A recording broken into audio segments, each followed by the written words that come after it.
మంగళవారం నాడు ప్రదక్షిణం చేస్తే సార్వభౌమత్వము. అయితే నేను ఇక్కడ మీకు ఒక మాట చెప్పవలసి ఉంటుంది. స్వయంగా భగవాన్ రమణులు చెప్పిన మాట.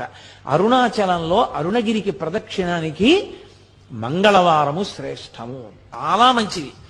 మంగళవారం నాడు గిరి ప్రదక్షిణం చేస్తే ఎందుకో తెలుసా?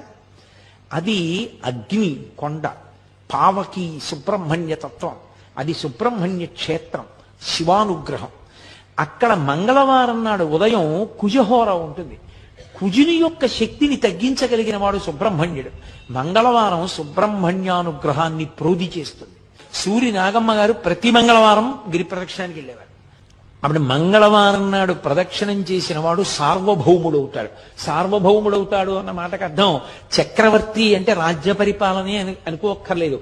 భక్తి సార్వభౌముడు కావచ్చు, వైరాగ్య సార్వభౌముడు కావచ్చు, జ్ఞాన సార్వభౌముడు కావచ్చు.